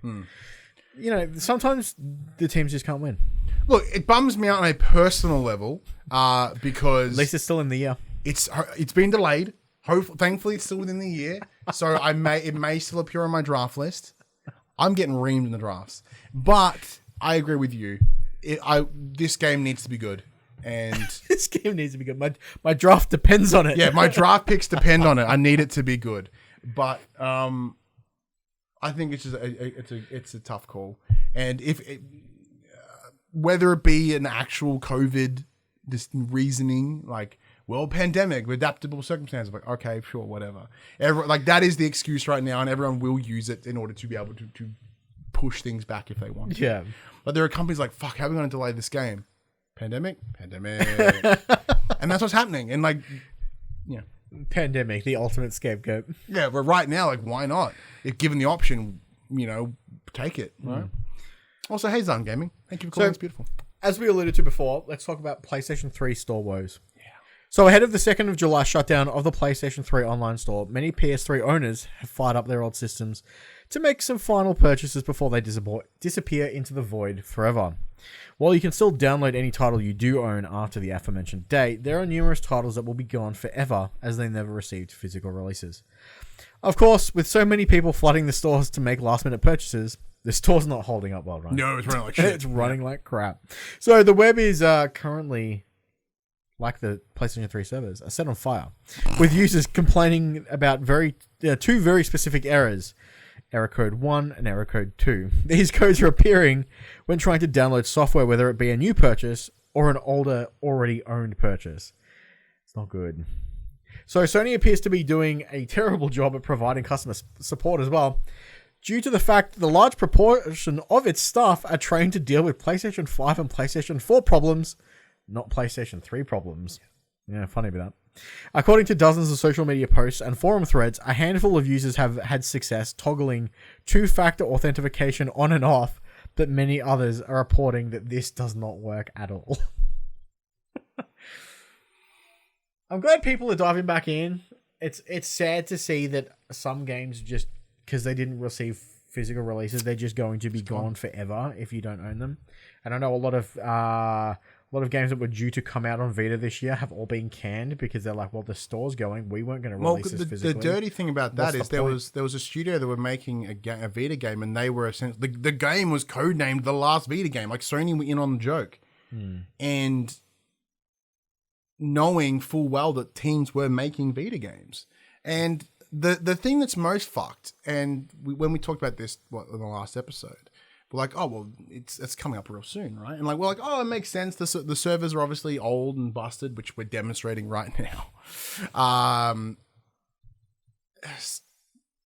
They've not given enough notice. No, they really haven't. Like, they've given 3 months notice. It should be a year's worth of notice minimum. Like, granted, most people, I am on the side, as I punch the microphone, I am on the side where it's like this store has been open for near on 15 years. Which 2 generations ago from a console standpoint, right? Vita, it died years ago. Yeah. Sad. PSP died way before that, right? Shutting the PSP store makes sense. It was already neutered anyway. Right now, the PS3, I understand the reasoning, but right now they need the PR win. And with that PR win would be like, hey, in a year from now, we're going to do it. Now, granted, they're still going to get people shit on them in a year from now. But they're like, we gave you a year's notice, man. Yeah. Like, right now, the PS4 has been out for 9 years. Why have you not bought one yet? PS5's more readily available than ever before. Why are you still playing your PS3? Yeah. And like I understand, like we wouldn't build the legacy, right? Like yeah, but like this is the first time that Sony's had to deal with this because you couldn't buy games on PS2 digitally. Like we saw this with the Wii and the Wii Shop. That was a nightmare. But we are going to see this moving forward. Now, presumably, from this particular date, which I obviously is the PS4, and I think the update of the store or whatever, that games should be purchasable forever, like Steam-ish style moving forward, ideally. Yeah. But there may come a time when PS4, like when we're in PS6, when it's 2 generations ago, they might be able to get them. But the backwards compatibility of the PS5 indicates to me that moving forward, it shouldn't be an issue again. Hopefully. However, right now, whether it be PS3 is too hard to work with, so we're shutting it down properly, or we're making tens of sales a week, period. Because it's probably costing them more to keep the servers running. Because one of those things, like they have to keep accounts open. Like this is something that in another podcast it talked about to me, right? So they mentioned that like every time a game sale, like they then have to cash a check for a company. You go, oh yeah, and so like when you're moving 2 generations before, 2 versions of a store before, and you've got one person having to organize like 100 checks a month, 100 accounts open, or on the Like granted, they're going to be doing a lot more of it right now as everyone starts buying the games again, but there does have to be that transition. And gamers by design and by nature, we are hoarders. Look at my wall behind me. This is essentially hoarded, unvaluable shit. Yeah. We are sold collector's editions. Plastic, that means nothing, and we hoard it. What is in Steam's business model? Hoarding games we'll never play. Yeah. Now, I also do agree that these games shouldn't be lost. But there was a good point that was brought up. Like, just because you can't buy it doesn't mean it's lost. Yeah. It's somewhere. You would presume they're keeping it. And then you hear about like Mega Man, and we've lost all the master. We don't have any of the master copies anymore. It's gone.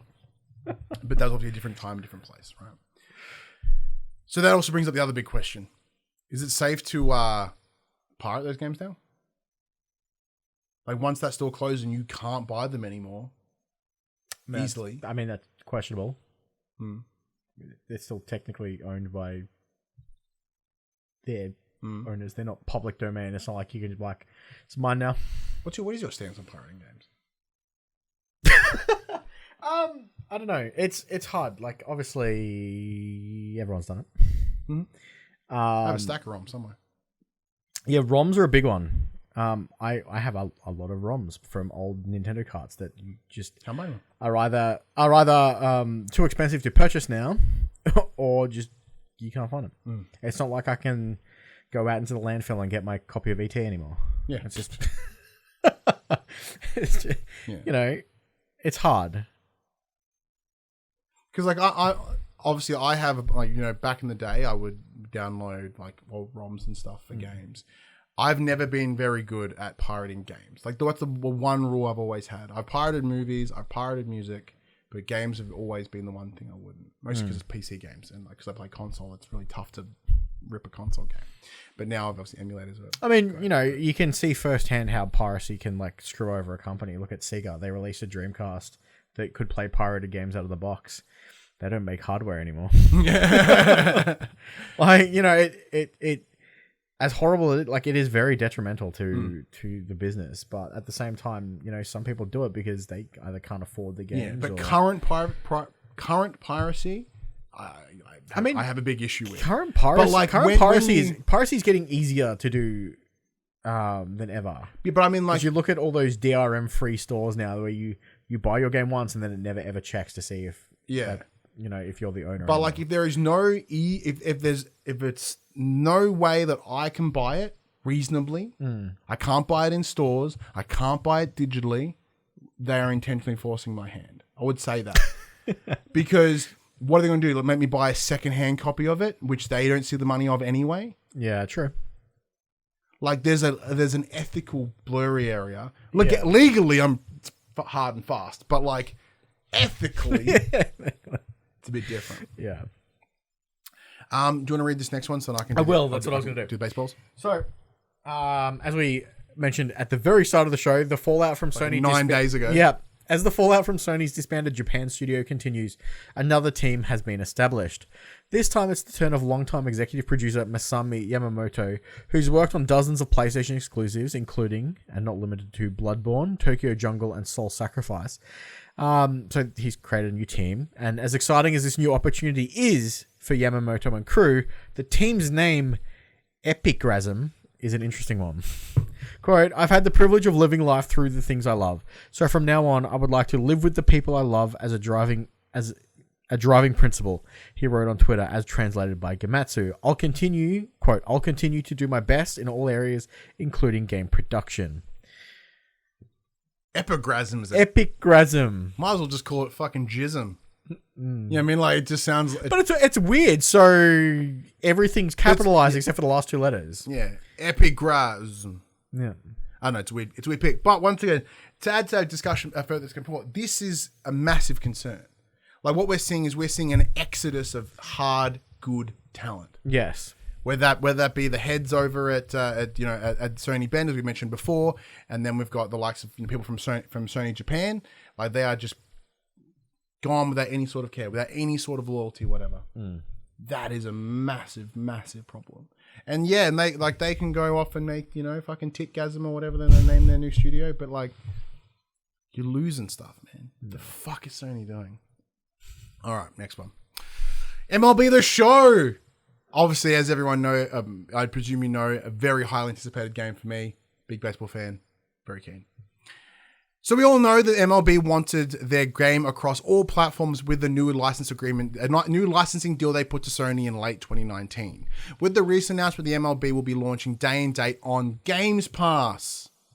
Sony has inferred that the MLB is behind the decision to include the Sony first-party developed title on Games Pass. So, for context, we didn't record the show last week, obviously, but then on the day of that we were going to record, I pull up my phone and it's like, MLB The Show coming to Games Pass. Like, fuck. The trailer is hilarious for that game because it literally shows the PlayStation Studios. Just Xbox, PlayStation Studios, and it's this weird like idea of the future. It's weird. But we'll add to it in a sec. But, quote, as part of the goal of this year's game, the MLB decided to bring the franchise to more players and baseball fans, end quote. A carefully worded statement from PlayStation said, as reported by Inverse. The decision provides a unique opportunity to further establish MLB The Show as the premier brand for baseball video games.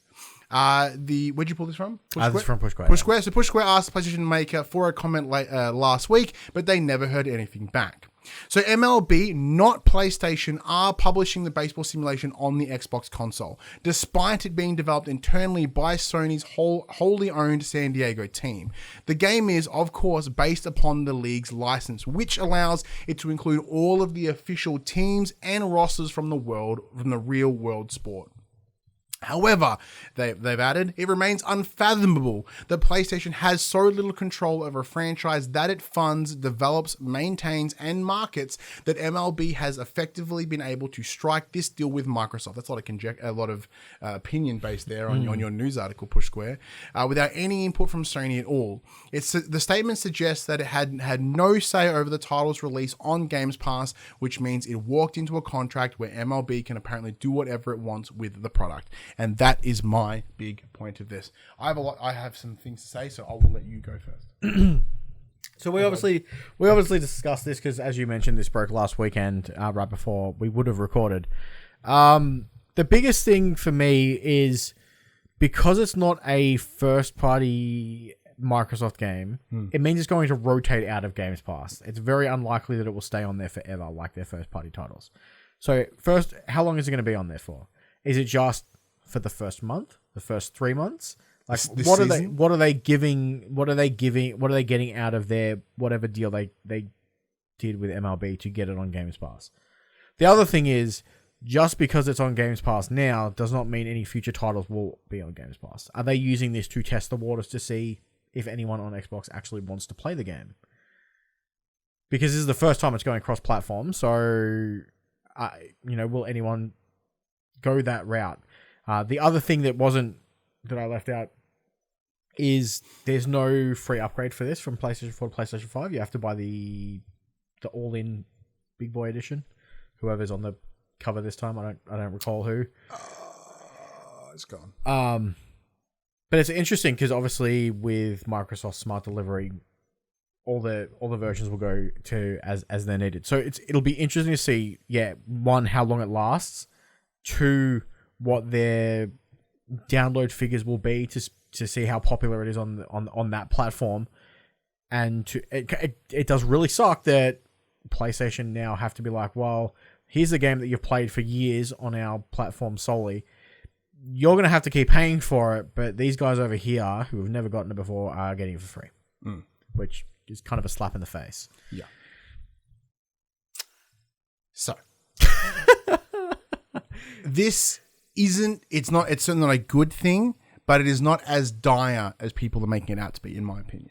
Once again, because this comes down, I think Sony are 100% spot on. This is the MLB's call. Yeah. Right, as it stands right now, Sony San Diego are the only team that are developing a licensed MLB title. Therefore, the MLB have massive control over that. Yeah. Massive, as they should, because no one else is making it.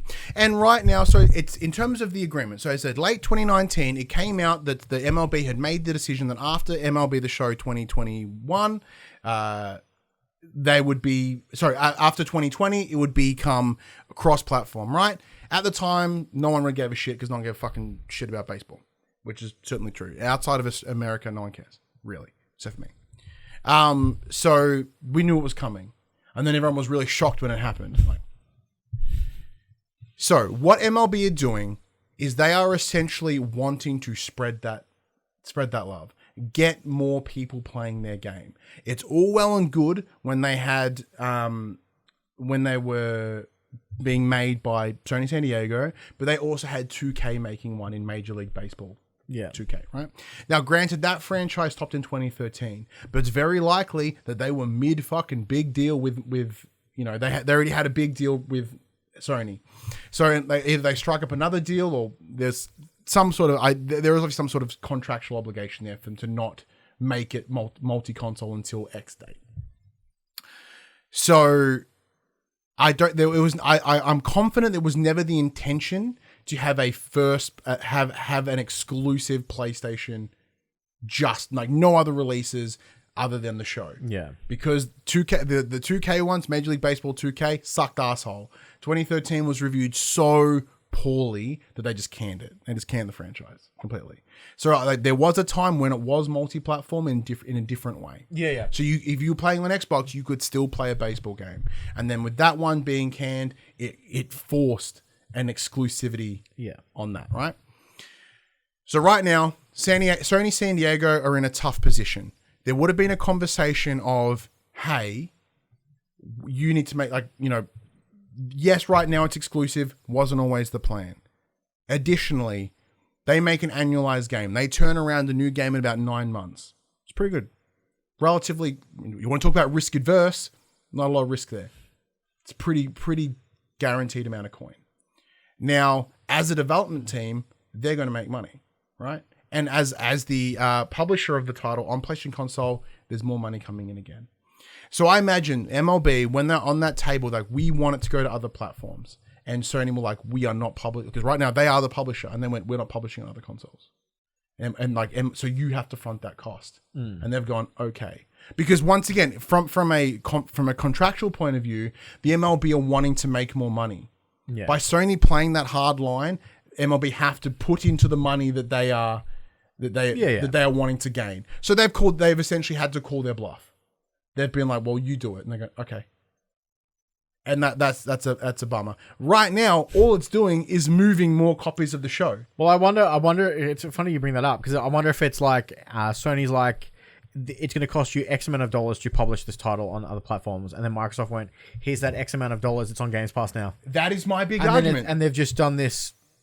I think that's a big part of it. The honest answer is, because PlayStation wouldn't have had that conversation, right? Yeah. Sony San Diego would have communicated with Microsoft at some point in order to get a dev kit for the Series X, in order to build the game for the console, right?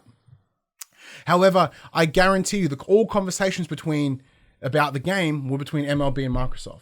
That's how I see it going down. And in that conversation, either the MLB went, hey, how much like, you know, what about if we put it on Games Pass, right? That's where that, like, at no point did Sony San Diego went, hey, can we put your game on Games Pass? Yeah. They wouldn't do that. Like, and I think the indicator that they are not publishing the title tells me very quickly that Sony never had that conversation.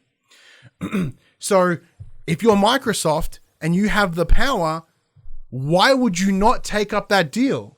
Like, do you want to have it be on Games Pass? Yeah, sure.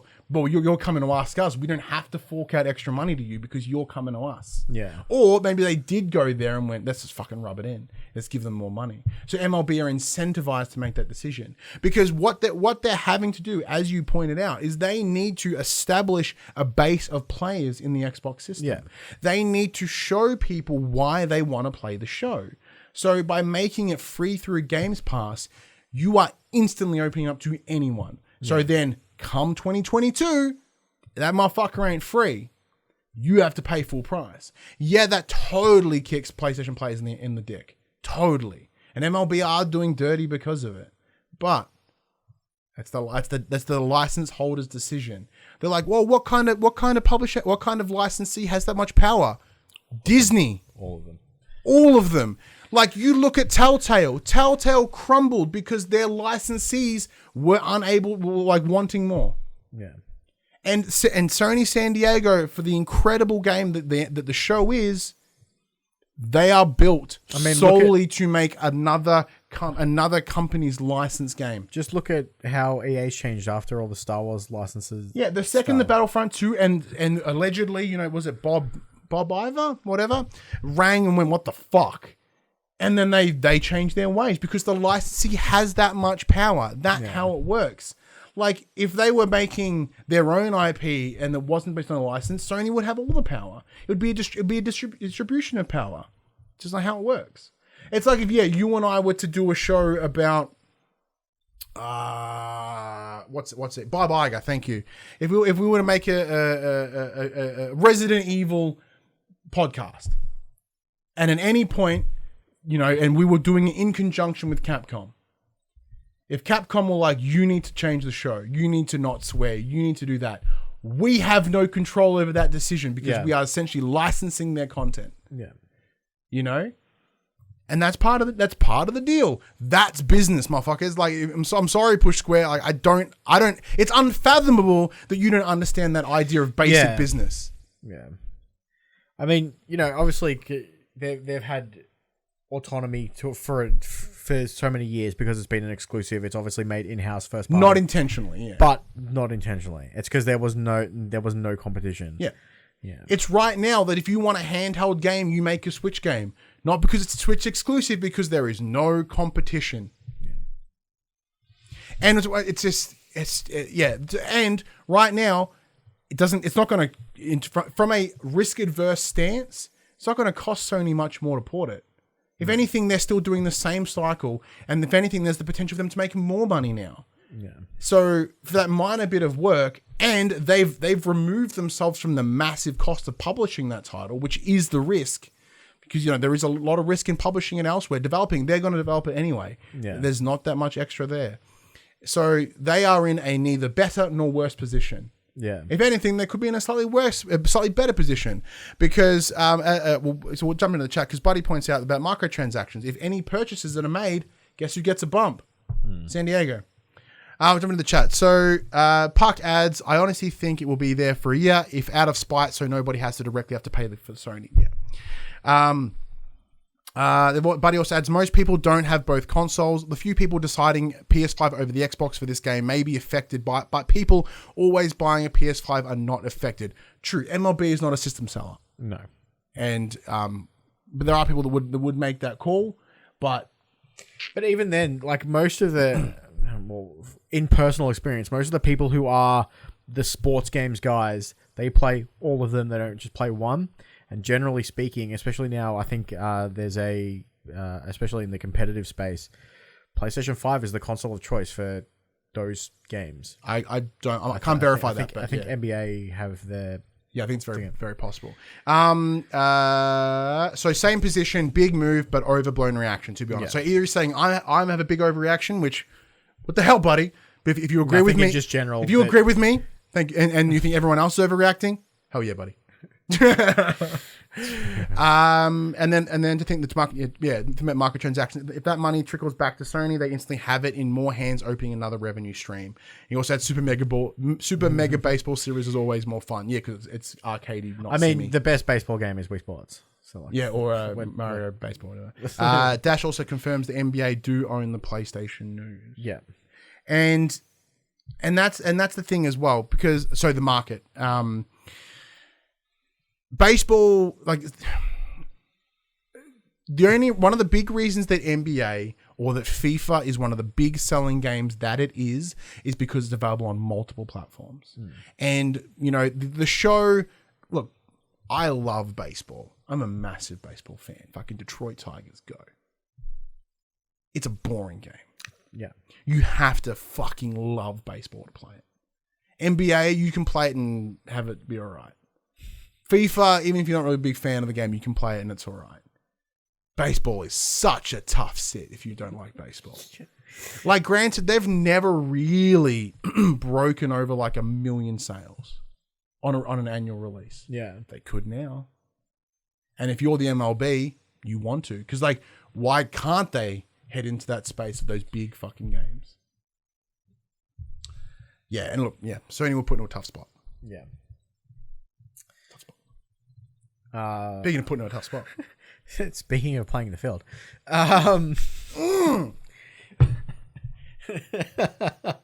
Well done. VentureBeat journalist Jeff Grubb has gone on record with a report that says Kojima is in talks with Microsoft to release a title on Xbox platforms. He does admit that he's uncertain if the deal has gone through, but points out that that a Luden figure is currently sitting on Phil Spencer's shelf. Yeah. Yeah. Phil Spencer's not very subtle. No, not at all. All this is coming off the back of the recently announced PS5 exclusive Abandoned. In the past, Kojima has used fake studios to announce his titles. Moby Dick Studios to announce Metal Gear Solid 5 and Pain. However, Blue Box Studios has released a statement insisting it is not Kojima in disguise. It's like, guys, we're real. We are a real studio. Fuck off, all right? Well, I've done a lot of okay, so obviously Sony paid Kojima a crap load of money to release essentially to do agreed Death to Stranding. publish it. Yeah. And gave him Decima. Yeah, so I mean, he's entitled to go where he wants, where the money is. Yeah, man. And with Microsoft, pulling out these big deals that there have been, it's got me questioning on whether or not they've managed to go over to Konami and be like, you guys just work on your pachinko machines. You give us the IPs and we'll just handle it and we'll just pay you money. Yeah. And then they're just like, hey, Kojima, here's all the things that you wanted. Yeah, I don't think that's going to work because obviously there is so much bad blood between them. But, it'll be interesting to see, one, what he's working on, if it is true, and two, if it'll be exclusive or not. Yeah, so we discussed this last episode about the idea of, and it's looking as if we're seeing some substantiated claims. As we said last week, like I imagine there's conversations happening. Yeah, because you would be dumb to not have that conversation. If I was Kojima, I would get my translator and I would talk to Phil Spencer because I know my worth. I am fucking Hideo Kojima. Yeah. What do you got? He's got Matt Mikkelsen on speed dial. He's like just that's something I don't see him becoming a first party studio. No. I think he loves his independence. I don't think, especially after the back of his Konami issues, I don't see him completely signing with someone anytime soon. Yeah. But the idea of him making an exclusive title, very much possible. It's very highly possible. Yeah. In the same way that allegedly he was making something for Stadia. Kojima is just whoring himself out. Why wouldn't you though? If he's in that nice position of being able to do so. Yeah, and I don't have the minor things that are going to come with that is right now the only game he's worked on is Decima. So in terms of an engine is Decima. Yeah. So and he very likely cannot take that elsewhere. No. So in a discussion that I had last night, like, well, what if he just clones it? Well, yeah, he's in a lot of strife if he clones the Decima engine, but it's very likely that he has. Like, this is a very, very likely outcome that he has spoken to Phil Spencer, that it's very, very likely that he is in talks. But talks doesn't mean certainty. No, of course. I could be in talks with anyone. Like, I could have, I could have emailed Jeff Keighley, the name dropped in the chat. I could have emailed Jeff Keighley. Technically, I'm in talks with Jeff Keighley. He hasn't responded, nor has he even seen my email. But like that's when you've got that level of like idea or level of ambiguity, I could be in talks with anyone. Yeah, and it's the same thing. However, Jeff Grubb can't even substantiate whether the conversation happened. He says it's happened, but nothing's locked in. Then what? Yeah, what? But I'm going to say it's very, very likely. Yeah. Whether it be exclusive or not, who knows? But if they're having that conversation, it's going to be. Next up, Resident Evil Showcase with the release. We're almost finished, by the way, everyone. I'm going to throw the last story in the quick bits because we spoke about it. Yeah, cool. With the release of Resident Evil Village only a month away, to the date, it's actually less than a month right now. Yeah. I'm so keen. Capcom will be showing off a, quote, new trailer and gameplay along with a few other surprises, end quote, in another showcase next week. With the upcoming showcase, Resident Evil Reverse Beta has launched, but was pulled down due to technical issues with matchmaking. I played the alpha; it was not that good, and so not good. In fact, the beta is not around. Well, that's technically a bit of a quick bit in of itself. Yeah. There's not much we can really speculate on. I hope we get like a story trailer of some sort. Oh, the other big rumor was they found. I don't think there's going to be another demo. Yeah, they found files for another demo uploaded to PlayStation. Makes sense. Resident Evil 7 had like 3 demos. Yeah. So, their other surprise, there's a demo today. Go. Well, because the first one was very much a... Sampler. It's the kitchen demo. Yeah, it's very much not a gameplay demo. It's here's a look into the world. Yeah, which is what the kitchen demo was. The kitchen demo was a showcase of 7, and you didn't realize it was a demo for Resident Evil 7 at the time. And then this will be like in the same way the second and third demo that were playable for 7 were literally seen bits from the game. And I think this will be the same thing. They'll just pull a chunk out and you'll play it, and I will probably have a very good time. Lady Demitsku, she's getting a lot of love again. She's none that she's left the. She's a Twitter emoji now. Yeah, you can make her in all your little Twitch thingies, which is dope. If you're into that shit. All right, let's talk some quick bits. So as we mentioned earlier, Outriders is set to get a big patch next week or this coming week that should fix a lot of the server issues and launch crashes on PlayStation consoles. Uncharted and Ghost of Tsushima movies will stream on Netflix after their theatrical runs. Cool. Mm-hmm. Wonder if it'll be Netflix worldwide or just US. Remedy are reportedly working on an Alan Wake 2. Oh, that's on the back of the big Sony deal in general with Netflix, including Squoods and stuff as well. Yeah, Remedy reportedly working on an Alan Wake 2 thanks to their Epic Games deal. Cool. And Final Fantasy XIV is getting a PS5 open beta that's beginning on the 13th of this month. Nice. Yep. Oh, speaking of like multiplayer games like that, like ESO's getting a native version soon. Yeah. Which is cool. Just dope. Anyway, here's the top 10 best-selling games on the PS4 because they won't give us the PS5 list, goddammit. Number 10, Need for Speed Heat. Number 9, Call of Duty Black Ops Cold War. Number 8, The Last of Us Part 2. Number 7, Assassin's Creed Valhalla. Number 6, Gran Turismo Sport. Number 5, FIFA 21. Number 4, It Takes Two. Number 3, Ghost of Tsushima. Number 2, Outriders. Number 1, Grand Theft Auto 5. I can't believe Outriders didn't outsell GTA 5 in its launch. That's GTA 5 is ridiculous. It's fucking dumb. Yeah. I don't know how they do it. All right. Upcoming titles. We've got one that's actually coming this week and then one I added because we spoke about it today. We have Saga Frontier Remastered coming April the 15th, and we have MLB The Show 21 coming 20th of April. Which is technically after the next episode? Yeah. I think it's the day of. Thanks. Either way, so I don't give a shit about Saga. MLB The Show, I'm 100% be playing. GTA's on sale with the Easter sale. Of course it is. Yeah. As is Tsushima, as is GT Sport, hence why they're in there. But yeah, no, I'll be playing the fuck out of MLB The Show.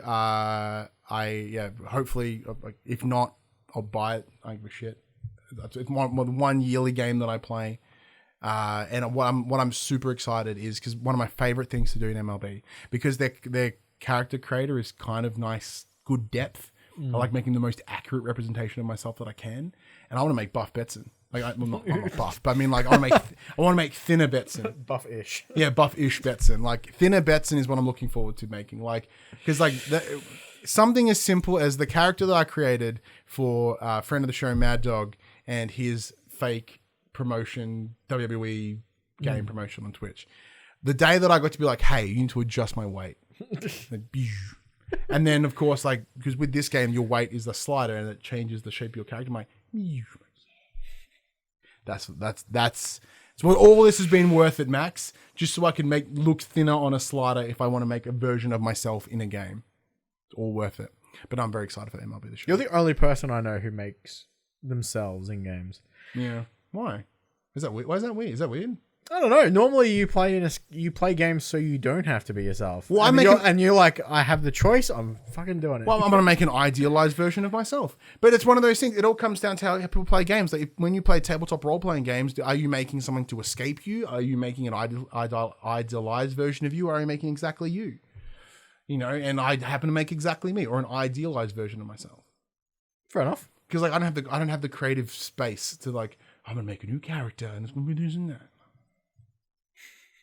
That's like the idea of me playing the baseballs because sports. I just want to be baseball boy. Yeah. Oh, buddy in the chat, hashtag pretty for PAX, hashtag buff for PAX. That's true because PAX is coming. We bought our tickets this week precautionarily. Because you know, obviously, every other year we've gone as press, and I think this year could be the same, hopefully. But the fact that they made like no sales last year, I imagine they're not handing out shit. So we at least want to have the possibility of going. So we picked up some passes, and if for any reason they're not selling as many tickets as they originally, we'll get our money back.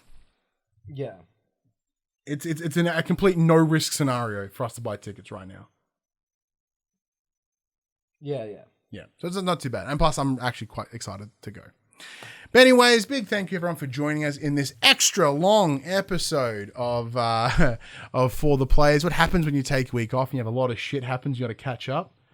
But it was good. A lot of good chats today. I'm really happy with this episode. Is your wife mad you're taking too long? No, she's... I need to call her.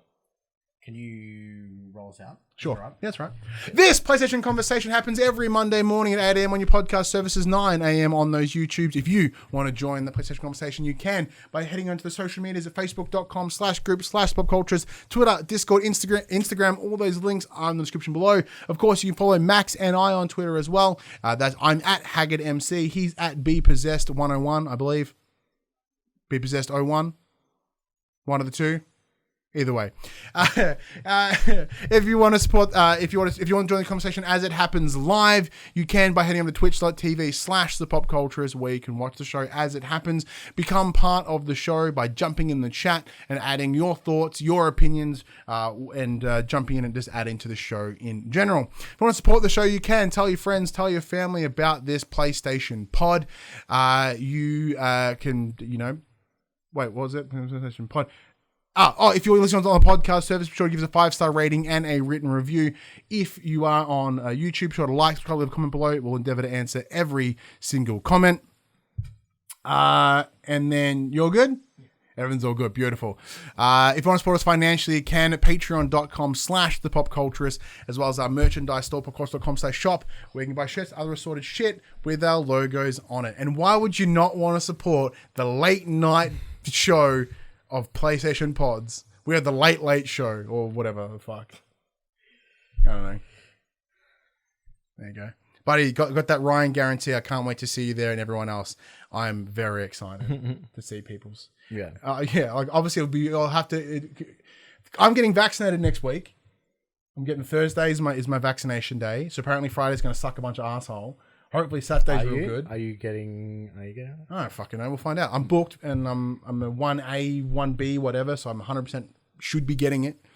But I don't know. Apparently it's all bullshit. But Dylan's got 100 PAX tickets, so just slide in his DMs. Just email at realpaxtickets@explosionnetwork.com. But until next week, I'm Ryan Betson. I'm Max Cooper. And that was For the Players. Man, we're getting so close to 100. Yeah. Excited. All right. Bye. See you guys.